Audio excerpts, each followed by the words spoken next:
Bom dia, queridos internautas. Estamos mais uma vez neste lugar para aprender do Senhor, para aprender a palavra do Senhor. Estamos na Igreja Adventista do Sétimo Dia de Chopal, no bairro de Chopal, Moçambique, África. Desde já nós convidamos a si, querido internauta, a participar deste estudo, para que juntos possamos crescer. Para começarmos a nossa aula, o nosso estudo, te convidamos, de onde estiver, querido internauta, a inclinar o seu rosto para uma oração. Oremos. Senhor nosso Deus, nosso Pai, nós agradecemos neste momento pela vida e pela saúde que nos concede. Neste momento, te pedimos o Teu Espírito para que nos conduza, para que nos dê sabedoria para entendermos a Sua palavra. Ajude-nos, guie-nos em nome de Jesus. Amém. Hoje, ou esta semana, estávamos a estudar a Bíblia. O verso que nos guiou está no livro de João 5,39. Vocês examinam as Escrituras porque julgam ter nelas a vida eterna. E são elas mesmas que testificam de mim. Estamos a estudar passagens bíblicas controversas. Passagens bíblicas que são difíceis de entender e precisam de um profundo estudo e a busca do Espírito Santo para entendimento da mesma. Te convidamos mais uma vez a estar conosco e a partilhar esta live para que muitos sejam alcançados, para que muitos tenham a vida eterna. Irmão Osvaldo, temos este estudo, acreditamos nós que durante esta semana esteve a estudar, durante esta semana cavou, durante esta semana estudou, pediu o Espírito Santo para que dê luz a entender essas passagens bíblicas tão controversas. Estamos na lição de sábado. O que é que tem a dizer com relação a essas passagens bíblicas controversas? Cumprimente os internautas e comente a respeito da lição do sábado. Desde já, desejar bom dia e um feliz sábado a todos os irmãos internautas que nos acompanham neste preciso momento e convido-lhes para que possamos mais uma vez estudar a palavra de Deus. Agora, conforme o irmão Roronzi esteve aqui a dizer, ao longo da semana estivemos nós a estudar a lição número 9, intitulada Passagens Bíblicas Controversas. Se nós formos a perceber, ao inspirar 40 profetas, Deus escreveu a Bíblia e deixou lá ganchos, de modo esses ganchos foram deixados pelo Senhor intencionalmente, porque nós sabemos que tem pessoas que têm endurecido os seus corações, pessoas com corações não sinceros, que não querem abraçar a palavra de Deus. É por isso que, para estudar a palavra de Deus, nós é preciso que cavemos, a gente vá a fundo. E se nós formos a perceber, alguns desses homens inspirados por Deus para escrever a sua palavra, está lá o apóstolo Paulo e o apóstolo Pedro. Nas suas cartas, nós podemos perceber que eles escreveram coisas, em algum momento, difíceis de entendê-las logo na primeira vista. Mas é preciso que nós cavemos conforme aqui foi dito. Eu gostaria de ler uma passagem bíblica muito rapidamente, segunda carta a Pedro, capítulo 3, versículo 16, que diz o seguinte: falando disto, como em todas as suas epístolas, entre as quais há pontos difíceis de entender, que os indoutos e inconstantes torcem, e igualmente as outras escrituras para a sua própria perdição. O que tem se notado aos dias de hoje é que muitos leitores da Bíblia, quando se deparam com um versículo que se ajusta ao estilo de vida que eles estão a levar, então eles olham para aquele versículo como tendo sido percebido por eles, e isso acaba lhes conduzindo à perdição. Muito obrigado, irmão Osvaldo. Irmã Rassaina, estamos na lição do sábado. Passagens bíblicas controversas. O que é que tem a dizer?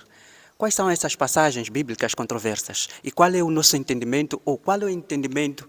O que é que o escritor da palavra de Deus queria dizer nessas passagens bíblicas? E como devemos procurar entender o contexto do texto?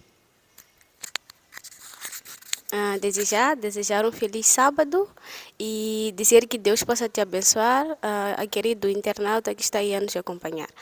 A lição dessa semana tem um título muito intrigante, porque será que a Bíblia tem passagens controversas? Será que a Bíblia tem versículos que não tem uma explicação?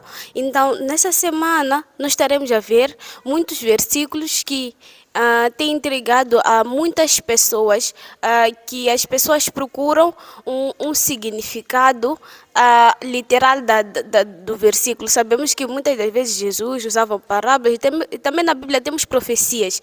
Então, vamos ver se esses versículos precisam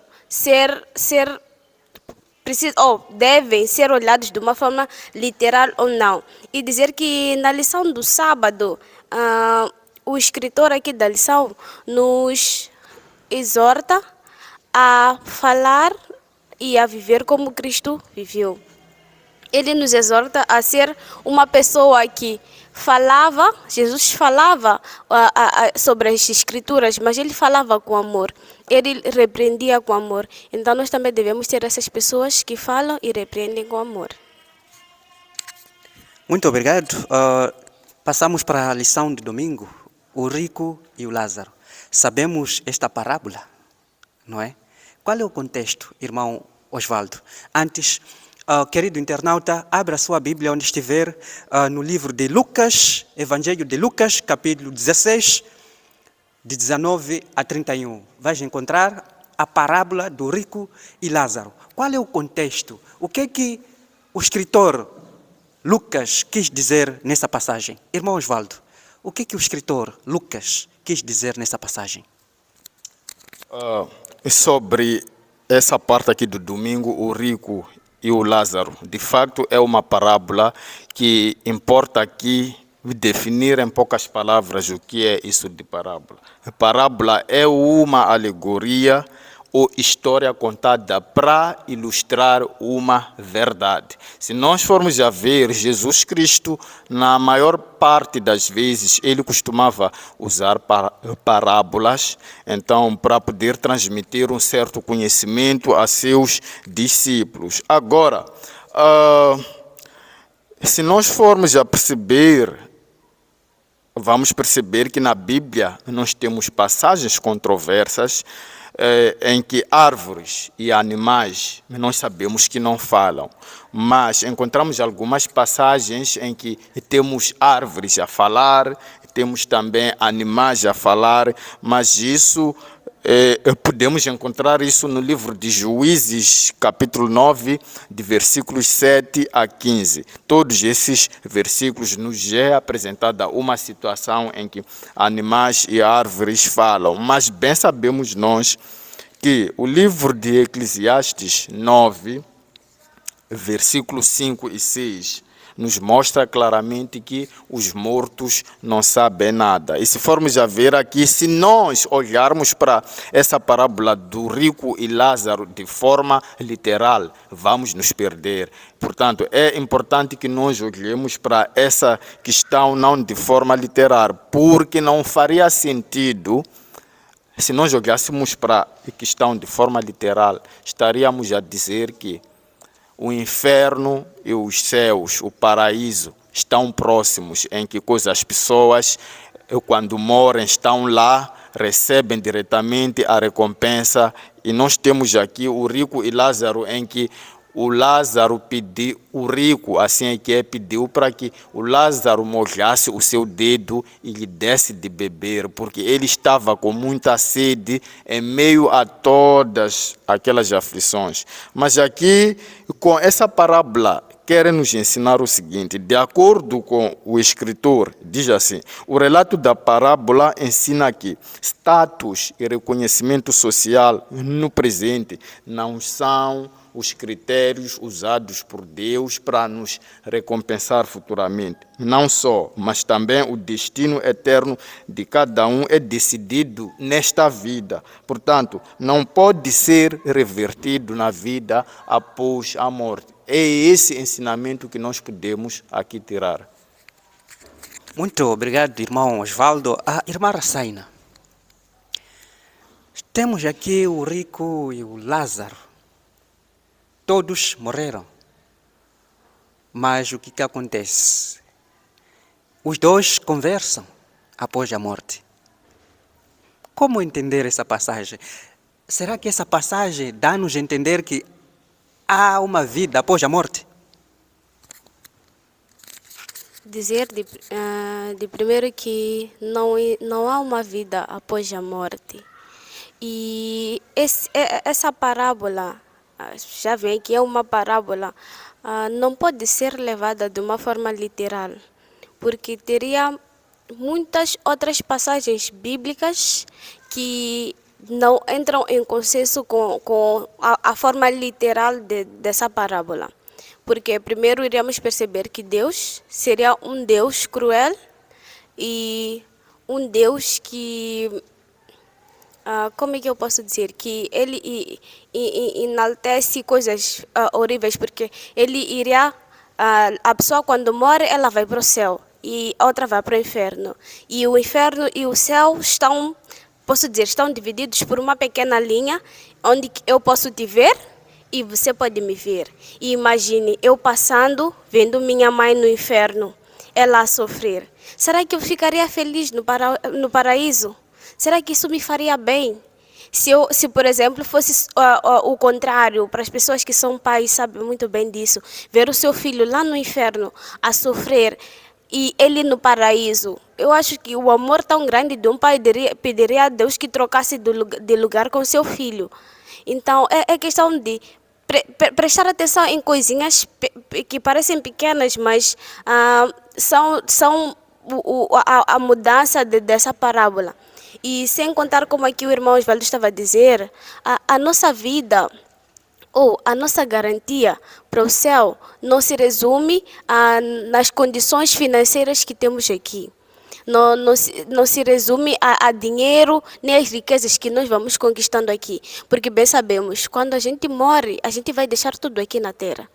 Então, a nossa forma de viver dia após dia é que vai ditar se iremos ao céu na segunda vinda de Jesus Cristo ou não.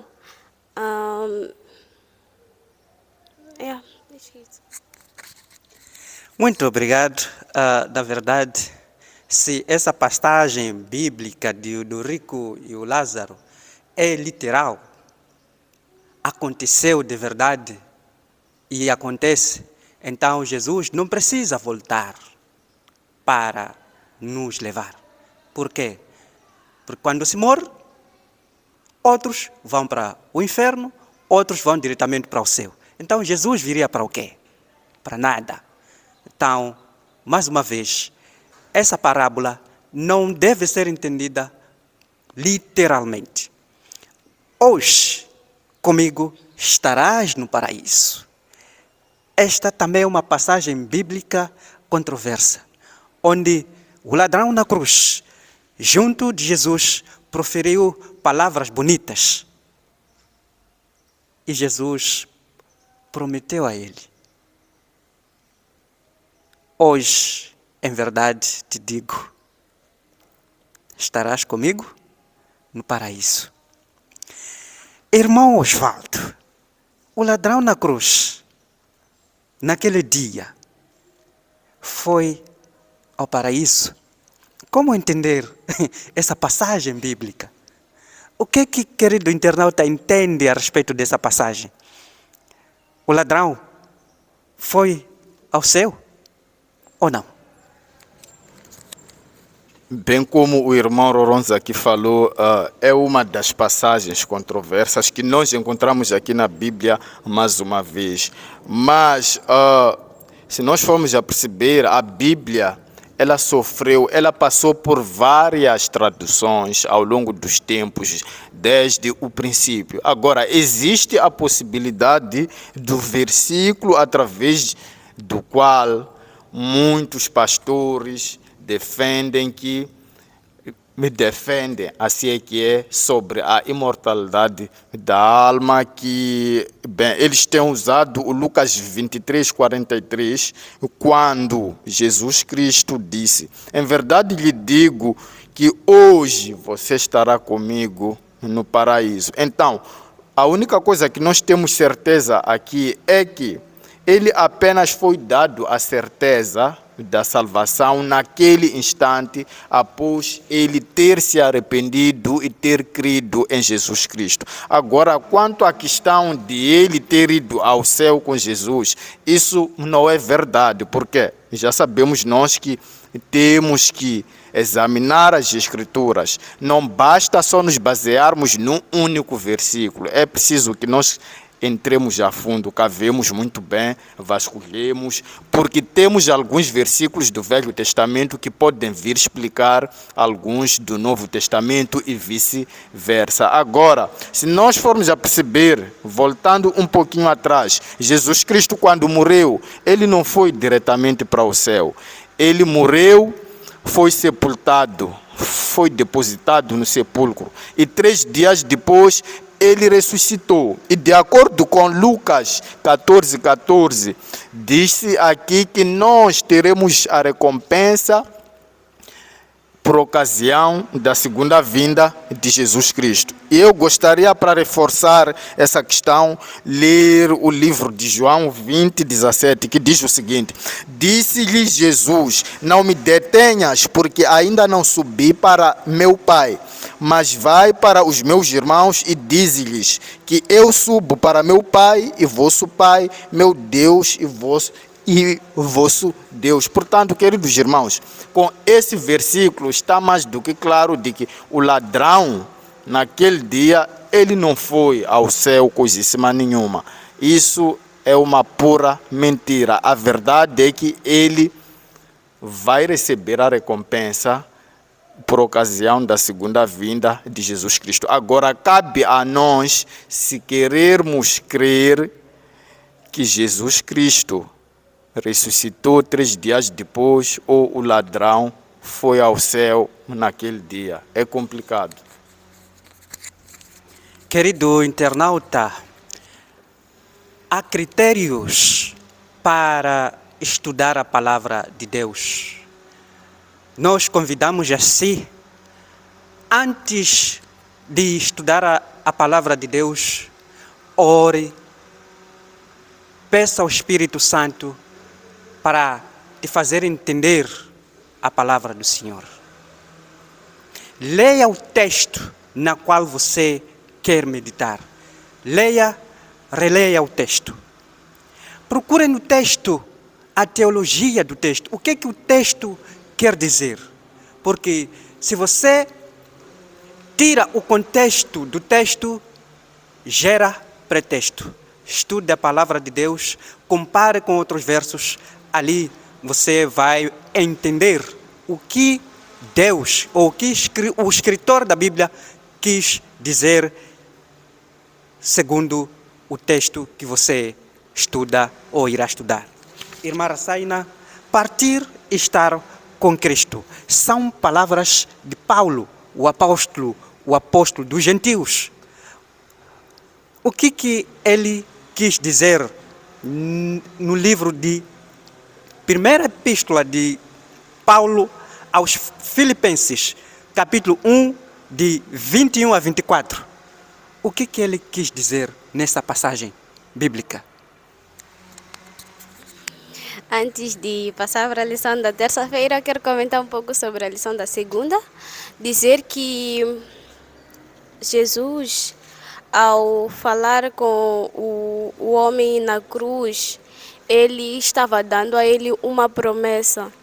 E essa promessa que ele recebeu, ele acreditou e teve fé no que Jesus estava a lhe dizer naquele momento. De lembrar que aquele homem tinha tudo para não acreditar em Jesus naquele momento.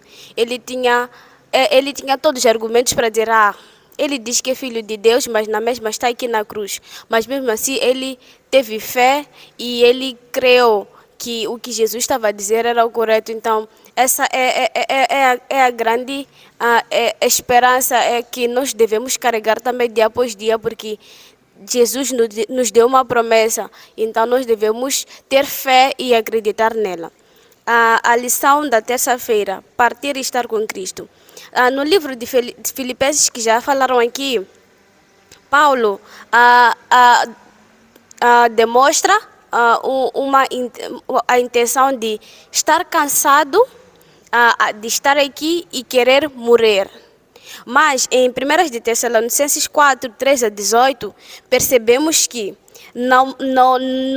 a pessoa não morre e exatamente vai para o céu, mas a pessoa morre e depois descansa, como já vimos nas outras lições, né? Então, o livro de Filipenses, que Paulo fala sobre morrer e estar com Deus, não é o literal da coisa, que ele vai morrer e logo vai ir para os céus e estar com Jesus. Não, mas pode ser compreendido da seguinte forma. Eu estou cansada, e o autor daqui da lição já bem fala que muitos já desejaram isso. Eu estou cansada e gostaria de descansar. E Paulo também se achou em algum momento da sua vida nessa mesma situação. Então ele proferiu essas palavras no seguinte pensamento: eu estou cansado de viver aqui. Mas sabemos muito bem que a pessoa, após a morte, ele vai para o descanso, sua alma vai para o esquecimento, ele descansa. Ele não tem noção do que está a acontecer com os familiares, não tem noção do que está a acontecer com as pessoas, não tem noção do tempo, não tem noção. E a primeira coisa que as pessoas que vão descansar em Cristo, que vão ver após a sua ressurreição, é Jesus. Então, Paulo falava nesse sentido, no sentido de ao morrer, ao ir descansar agora, após eu ressuscitar, a primeira coisa que eu irei ver será Jesus Cristo. Será esse descanso, esse versículo pode ser compreendido dessa forma. Eu vou morrer em Cristo e a primeira coisa que eu hei de ver após a ressurreição é Jesus. Muito obrigado, esta lição muito rica. Na verdade, são passagens bíblicas controversas, passagens bíblicas difíceis de perceber. Mas, estudando, cavando, examinando as Escrituras, Deus nos revela o entendimento da Bíblia, da sua palavra. Partir e estar com Cristo. O que é que o irmão Osvaldo tem a dizer?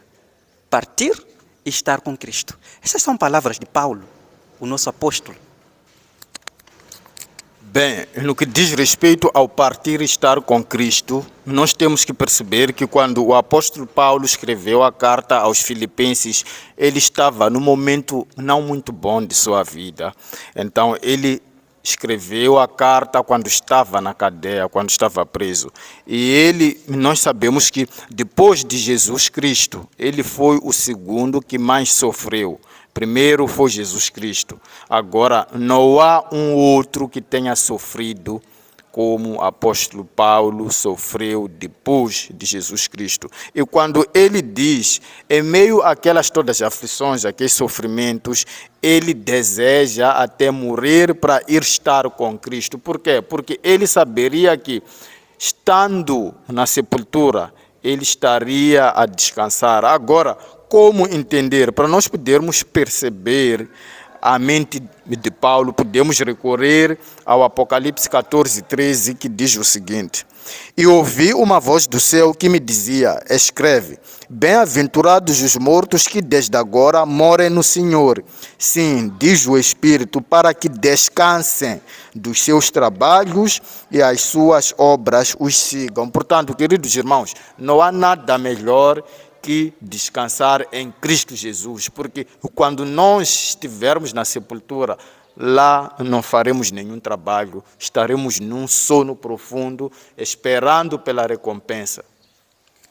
Muito obrigado, irmão Osvaldo. Querido internauta, mais uma vez nós te convidamos, ou te saudamos em nome de Jesus. Pedimos que nos acompanhe, pedimos que partilhe esta live. Partilhe e partilhe e partilhe. Na verdade, o nosso objetivo aqui é partilhar a palavra de Deus, é ensinar, é estudar a palavra do Senhor. Partilhe para que muitos, ou quem sabe, todos possam ser alcançados com essa mensagem. Nós, na verdade, o nosso desejo é ir para o céu, é estar com Jesus. Claro, na sua volta, na segunda volta de Jesus.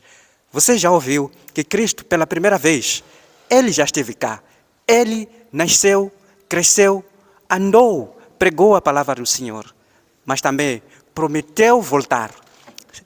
Abra sua Bíblia no livro de João, capítulo 14, 1-3. Você vai perceber a promessa da sua volta, a promessa de que Ele voltaria ou voltará para nos levar para que, onde Ele estiver, estejamos nós também. Irmã Rasaina, pregando aos espíritos na prisão.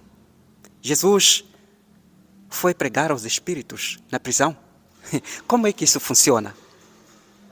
Se foi pregar aos espíritos na prisão, estamos a dizer que os espíritos também ouvem, ou o espírito fala. Como entender? Lembre-se que em Gênesis, capítulo 1, nós temos a formação do homem. Gênesis, capítulo 1, 2 e 3. Temos a formação dos céus e da terra. Temos a formação do homem, onde diz que Deus formou o homem do pó e soprou nas suas narinas o fôlego da vida. E o homem passou a ser alma vivente. O barro e o espírito separado torna-se alma vivente. Como entender essa passagem bíblica onde diz que Jesus foi pregar aos espíritos na prisão? Dizer que nós já falamos sobre o que compõe um ser humano, o que torna alguém uma alma vivente, que é a junção do fôlego da vida e do corpo feito em barro. Quando há essa separação dessas duas coisas, a pessoa já não está viva e a pessoa não tem como ter mais nenhuma vida após a morte.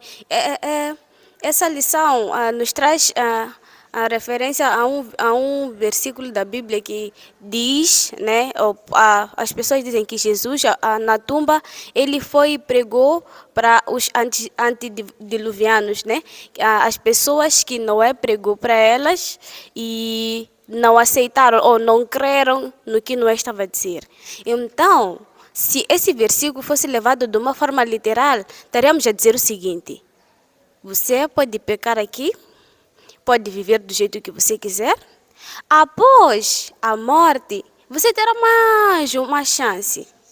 Se você estiver no inferno, você terá mais uma chance. Então você vai dizer que aqui eu posso viver do jeito que eu bem quero, posso fazer e desfazer. Quando eu morrer, Jesus ou alguma outra pessoa virá até mim para me dar mais uma chance. Mas já vimos na lição, né, da segunda, se não estou em erro, que não tem como. A nossa vida, a nossa salvação depende do hoje. Depende do que estamos a viver aqui agora. Após a morte, você não tem mais, não tem nenhuma outra escolha, você já não tem como salvar sua alma. Do mesmo jeito que o jovem rico pediu, pediu para que fosse dado água e não tinha como, porque seu destino já está traçado após a sua morte. Então, como o versículo que o irmão Osvaldo leu aqui, que uma pessoa quando mora em Cristo, ele já tem seu destino também traçado. Então, podemos perceber isso nessa lição que os espíritos que falam aqui em prisão, eu levaria de uma forma de nós estamos a viver em um tempo de pecado, em um tempo de dificuldades, em que Satanás não está sentado, relaxado e sem fazer nada. Satanás está empenhado a levar o máximo de almas possíveis para o inferno. Então, nós devemos ser aquelas pessoas que, ao invés de levar uma pessoa à perdição, devemos pregar a mensagem de Jesus Cristo e mostrar mostrar com a nossa forma de viver como é que nós devemos nos comportar, como é que devemos agir para que no final da nossa vida nós tenhamos o nosso destino traçado. Lições lindas, lições após o bom estudo, na verdade, entendem-se. Abra sua Bíblia no livro de Primeira Epístola de Pedro, capítulo 3, 13 a 20, e compare com Gênesis, capítulo 4, verso 10. Irmão Osvaldo, espíritos na prisão. Jesus foi pregar aos espíritos na prisão? Se foi, como é que ele fez? Sabemos que sim, ele tem todo o poder de o fazer. Entendemos nessa passagem bíblica que isto aconteceu? Quais são esses espíritos que a Bíblia nos diz? São pessoas ou são espíritos mesmo? Em nosso dialeto significa espíritos, é moia. Como é que isso acontece? Bem, irmã Rasaina já disse aqui muita coisa a respeito dessa lição. Só vou dar um pequeno acréscimo. Se nós formos a ler o livro de Hebreus, capítulo 9, vamos perceber que não há segunda oportunidade de salvação para os mortos. Uma vez e que eles morreram, então para eles já era, não existe. Agora, seria inútil se Jesus Cristo tivesse estado lá a pregar para eles, porque nada serviria aquela pregação. E nós já estudamos no livro de Eclesiastes 9, 5, 6, que os mortos quando morrem não sabem nada, mas nós sabemos que vamos morrer. Agora, por mais que seja Jesus Cristo, nós sabemos que ele, quando morreu, foi depositado no sepulcro, mas ele não fez. Nós sabemos que Jesus Cristo é Deus, mas ele não fez. Portanto, nós não temos que olhar para essa prisão de forma literal. É preciso percebermos que Jesus pregou aos espíritos na prisão através do Espírito Santo, pela boca de Noé, porque nós sabemos que o povo de Deus naquela época vivia cometendo muitas iniquidades. Deus deu uma chance a ele, usou a Noé como pregoeiro de justiça, então para que ele pudesse pregar a seu povo. Pregou durante 120 anos, mas ninguém se converteu. O povo continuou endurecendo o seu coração até que chegou a hora em que Noé e mais 7 pessoas foram salvas. Portanto, aquelas pessoas ficaram perdidas. Agora, foi a essas pessoas, aos antediluvianos, que essa mensagem foi pregada. Porque se nós formos a perceber, nós sabemos que o pecado, aquele que peca, se torna escravo do pecado. E os antediluvianos, assim como aos dias de hoje, há pessoas que ainda vivem presas na cadeia de seus pecados. Então, aqui nós não devemos olhar para essa questão da prisão de forma literal. Muito obrigado, irmão Osvaldo. Almas debaixo do altar. Volto para si, irmão Osvaldo. Querido internauta, abra sua Bíblia onde estiver, no livro de Apocalipse, Revelação de Jesus Cristo, capítulo 6, 9 a 11. Almas que choram debaixo do altar. Essas almas estão vivas, estão mortos ou não? Lembre-se que são os mártires que estão a reivindicar. Até quando o Senhor irá nos julgar? O Senhor já julgou todos, mas nós, o Senhor ainda não disse nada. Estão a reclamar, estão a reivindicar.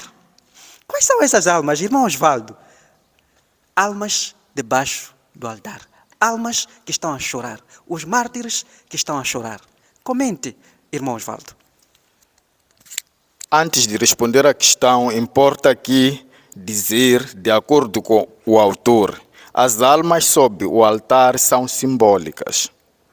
E, ao considerá-las de forma literal, seria necessário concluir que os mártires não estão felizes nos céus. Agora, para terminar, dizer que, de igual modo, não há almas debaixo de um altar no céu. Toda a cena consiste em uma representação pictórica e simbólica. Agora, de facto, está-se a falar aqui sobre a alma dos mártires. Então, nós sabemos que os mártires dedicaram-se muito na pregação da mensagem. Então, lá, de tal forma que João foi mostrado no Apocalipse 6, os mártires a reivindicarem sobre o seu julgamento. Porque se nós formos a perceber, desde a partir de 1844, deu início ao juízo dos mortos.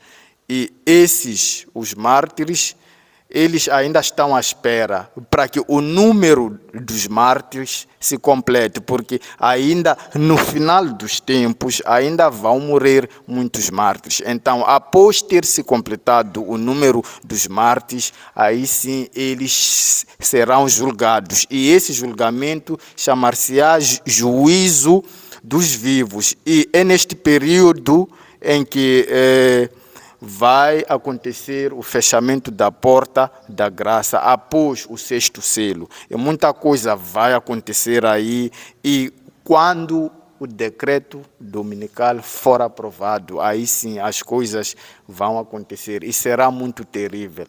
Portanto, aí eles terão a paz. Agora, se nós olharmos para essa questão em que eles estivessem lá infelizes, porque estavam a reivindicar o julgamento, nós poderíamos pensar que então nos céus não é um lugar de felicidade, de coisa, alegria. Mesmo estando lá, pessoas ainda continuam sofrendo. Portanto, nós temos que olhar para essa questão não de forma literal, mas sim simbólica. Muito obrigado, irmão Osvaldo, irmã Rasaina. Almas debaixo do altar. Estão a chorar, estão a clamar a Deus. Até quando o Senhor irá nos julgar? Acréscimo. Dizer primeiro que devemos ter noção de que o nosso Deus é um Deus de amor. E tudo que Ele faz é por amor e tudo se resume no amor de Deus. Então, um Deus que tem um grande amor pelas suas criaturas, Ele não deixaria um povo santo a sofrer. E dizer que almas debaixo do altar, como bem falaram aqui, está no sentido simbólico. Por quê? Porque sabemos que após Cristo ir acessar para os céus, houve grande perseguição dos crentes. Muitos foram mortos naquele tempo. E esse acontecimento irá se realizar de novo cá no final dos tempos, em que muitos crentes serão perseguidos, serão maltratados, não terão vida própria, eles deverão seguir ordens, serão proibidos de adorar. Então sabemos muito bem que esse versículo é muito simbólico. Então essas pessoas que estarão a sofrer irão clamar a Deus para que Ele volte. Tal como o povo do Egito, quando já estava a sofrer no Egito, ele decidiu clamar a Deus para a salvação. Essas pessoas, no final do tempo, também irão clamar a Deus para a sua salvação. Porque estar aqui nesse mundo, estar aqui na Terra, se tornará mais difícil do que está hoje. Será ainda mais difícil viver nesses tempos do que está difícil viver agora. Isso é verdade. No final dos tempos, realmente, os cristãos verdadeiros, aqueles que guardam os mandamentos de Deus e têm a fé de Jesus, esses sim serão perseguidos. Estamos no fim da nossa lição, do nosso estudo, mas acompanhe um pouco daquilo que vou ler, querido internauta. Preste muita atenção e busque a Deus. Na parábola do rico e Lázaro, Cristo mostrou que nesta vida as pessoas decidem o seu destino. Durante o tempo da graça de Deus, esta é oferecida a toda a humanidade. A graça de Deus é oferecida a todos nós. Não há exceção. Não há exceção. Todos nós temos essa graça do Senhor Jesus Cristo. Mas, se os seres humanos desperdiçarem as oportunidades na satisfação própria, afastam-se da vida eterna. Não lhes será concedida nova oportunidade. Não há oportunidade após a morte, querido irmão. Decida hoje seguir a Cristo. Queridos irmãos, vamos decidir hoje seguir a Cristo. É hoje. Quando esses primitivos cristãos foram exilados nas montanhas e desertos, quando abandonados em masmorras para morrer de fome, de frio ou pela tortura, quando o martírio parecia ser o único caminho para saírem da sua angústia, alegraram-se de que fossem considerados dignos de sofrer por amor de Cristo, que por eles foi crucificado. Quer dizer, a única saída que eles tinham era a morte. Eram felizes quando encontrassem a morte. É difícil de entender isso. É difícil. Mas, infelizmente, os primitivos é assim que foram tratados. Lembre-se que no livro de Mateus capítulo 24, também diz o mesmo. Diz que os tempos difíceis, o tempo do fim será mais difícil. Desde que houve nação, a angústia será de grande dor. Nunca mais se ouve, mas também diz que esta será a última. Amém por isso. Será a última. Portanto, creia, siga Jesus, guarde os seus mandamentos e faça a sua vontade. Para terminarmos esta live, convidamos a si, irmão, onde estiver, incline o seu rosto. Vamos a uma oração. Irmã Arsaina, feche com uma oração. Vamos orar? Obrigada, Senhor, porque o Senhor esteve conosco durante o estudo da sua palavra, que a partir de hoje nós possamos tomar a nossa decisão, porque sabemos que a garantia ou a certeza de que vamos aos céus depende da nossa decisão hoje. Pedimos, Senhor, para que o Senhor possa estar conosco durante o sábado e o Senhor possa nos abençoar. É o que te pedimos e te agradecemos por Jesus. Amém. Muito obrigado por nos acompanhar. Feliz sábado.